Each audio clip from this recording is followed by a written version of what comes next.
Halo, Assalamualaikum warahmatullahi wabarakatuh. Bertemu lagi bersama saya, Nabila Elino Putri, NIM 1902103020116. Saya adalah mahasiswa Pendidikan Sejarah Angkatan 2019 dari Universitas Jember. Pertemuan kita kali ini, kita akan belajar bersama-sama mengenai konsep dasar sejarah. Yuk kita simak. Materi pembahasannya ada 3, yaitu yang pertama, definisi sejarah, yang kedua, unsur-unsur sejarah, dan yang ketiga, manfaat mempelajari sejarah. Next ya.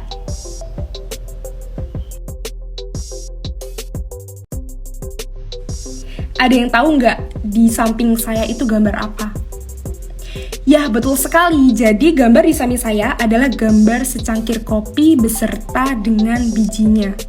Kemudian di bawahnya itu tertulis, Indonesia menjadi salah satu negara penghasil biji kopi terbesar di dunia. Sekitar 8% dari biji kopi dunia berasal dari Indonesia. Nah, ketika kalian mendengar pernyataan tersebut, apakah pernah terlintas di benak kalian? Bagaimana ya dulu masyarakat Indonesia bisa mengenal kopi? Sehingga saat ini menjadi salah satu negara penghasil biji kopi terbesar di dunia. Kira-kira apakah ada kaitannya ya antara kopi dengan sistem tanam paksa atau kulturstelsel yang terjadi pada masa pemerintahan kolonial Belanda pada tahun 1830 hingga 1870? Ayo. Pastinya kalau muncul pertanyaan seperti itu di benak kalian pasti akan mencari informasi mengenai hal tersebut. Nah, secara tidak langsung hal tersebut membuat kalian mempelajari sejarah. Hah? Kok bisa? Lalu apa sih sejarah itu sebenarnya?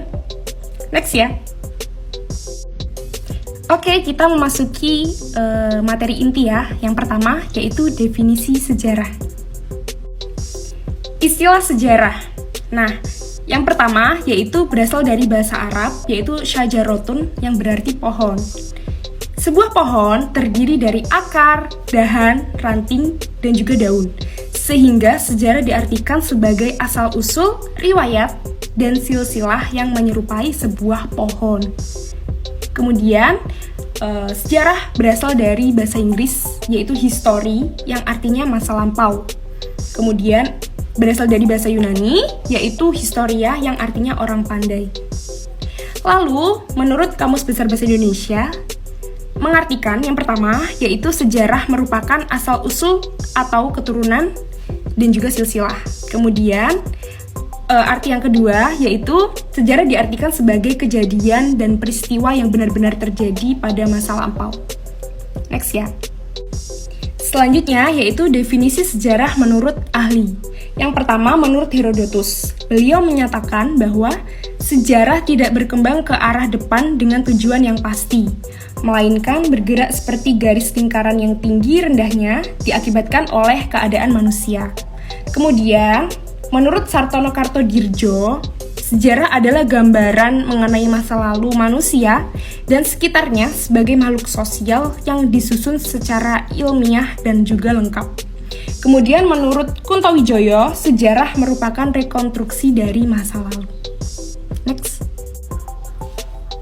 Nah, maka dari itu dapat disimpulkan bahwa sejarah adalah ilmu yang mempelajari peristiwa, orang, negara, atau kehidupan yang terjadi pada masa lalu. Next. Kita memasuki materi yang kedua, yaitu unsur-unsur sejarah. Apa aja sih kira-kira unsur-unsur dari sejarah itu?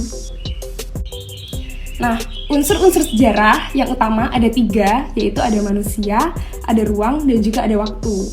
Manusia di sini yaitu sebagai objek dan juga subjek sejarah.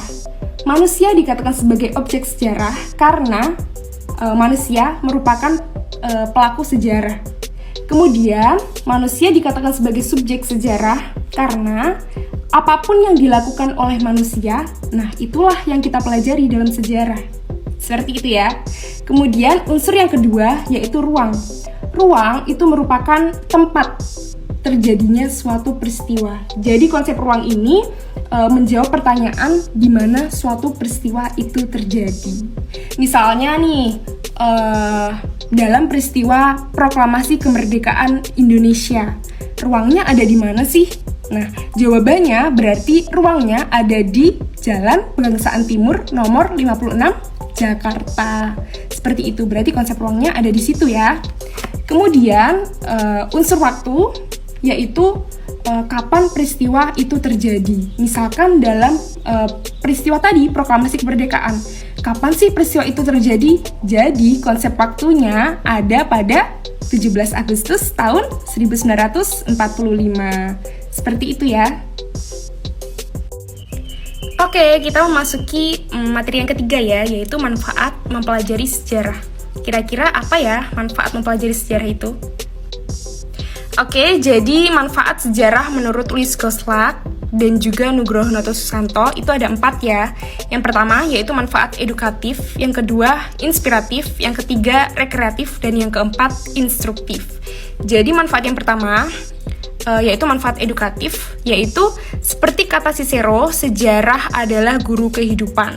Artinya, dengan kita mempelajari peristiwa pada masa lalu, itu dapat menjadi pembelajaran bagi kehidupan kita di masa sekarang dan juga masa akan datang. Kemudian yang kedua, fungsi inspiratif, yaitu guna inspiratif salah satunya akan menaikkan moral generasi muda untuk terus maju.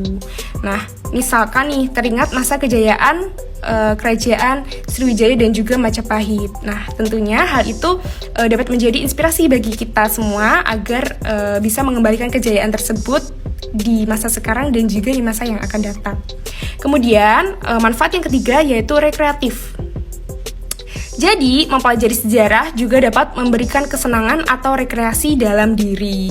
Hal itu, misalkan nih, kita dapat menikmati situs-situs sejarah seperti candi-candi dan juga yang lainnya, seperti Candi Borobudur dan juga Candi Prambanan. Kemudian, yang keempat, yaitu fungsi atau manfaat instruktif. Jadi, guna instruktif, sejarah muncul dalam proses penyampaian suatu ilmu pengetahuan atau kebijakan suatu negara. Seperti itu. Sekian dulu belajar kita hari ini. Terima kasih dan mohon maaf yang sebesar-besarnya. Kita lanjut pada kesempatan yang akan datang. Dadah. Assalamualaikum.